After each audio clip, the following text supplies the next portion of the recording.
മീനാക്ഷി ദേവി തന്റെ ഭക്തന് വേണ്ടി നേരിട്ട് വന്ന് പാചകം ചെയ്ത കഥ നിങ്ങൾക്കറിയാമോ? ശ്രീനിവാസർ എന്നൊരാൾ മധുരൈ മീനാക്ഷി ദേവി ക്ഷേത്രത്തിലെ തിടപ്പള്ളി സേവകനായിരുന്നു. അദ്ദേഹം മീനാക്ഷി ദേവിയോട് അത്യധിക ഭക്തിയുള്ള ആളായിരുന്നു. ഒരു ദിവസം മീനാക്ഷി ദേവിക്ക് നിവേദ്യം തയ്യാറാക്കിക്കൊണ്ടിരിക്കുമ്പോൾ അദ്ദേഹത്തിന് വളരെ ക്ഷീണം തോന്നി. അല്പം വിശ്രമിക്കാൻ തീരുമാനിച്ച ശ്രീനിവാസർ തിടപ്പള്ളിയുടെ വാതിൽ അകത്തുനിന്ന് അടച്ചിട്ട് മീനാക്ഷി ദേവിയോട് ചെന്ന് പറഞ്ഞു, അമ്മേ മീനാക്ഷി, എനിക്ക് വളരെ ക്ഷീണമായിരിക്കുന്നു.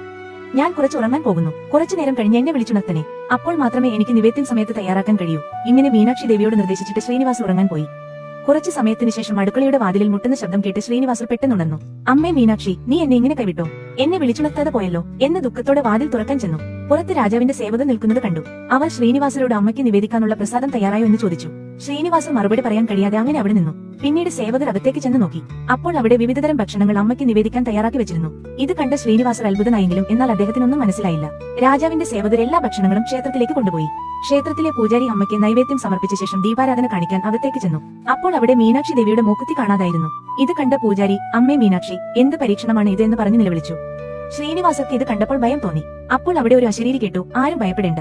എന്റെ മകൻ ശ്രീനിവാസൻ നിവേദ്യം തയ്യാറാക്കുമ്പോൾ ക്ഷീണം കാരണം ഉറങ്ങിപ്പോയി. കുറച്ചുനേരം കഴിഞ്ഞ് അവനെ ഉണർത്താമെന്ന് ഞാൻ പോയി. എന്നാൽ അവൻ നന്നായി ഉറങ്ങുകയായിരുന്നു. കുട്ടി ഉറങ്ങുമ്പോൾ ഒരു അമ്മയും അവരെ ഉണർത്തില്ല. അതുകൊണ്ട് അവനെ ഉണർത്താതെ ഞാൻ തന്നെ ചെന്ന് എല്ലാ നിവേദ്യങ്ങളും തയ്യാറാക്കി. അപ്പോൾ തിടപ്പള്ളിയിൽ വെളിച്ചം കുറവായിരുന്നതിനാൽ വെളിച്ചത്തിനായി എന്റെ മൂക്കുത്തി അടിച്ചു വെച്ചു. എന്റെ മൂക്കുത്തി തിടപ്പള്ളിയിൽ തന്നെയുണ്ട്, അവിടെ ചെന്ന് നോക്കൂ. ഇത് കേട്ട ശ്രീനിവാസർ, എനിക്ക് വേണ്ടി നീ വന്നോ അമ്മേ എന്ന് പറഞ്ഞ് കണ്ണീർ വിട്ട് മീനാക്ഷി ദേവിയുടെ കാൽക്കൽ വീണ കരയാൻ തുടങ്ങി.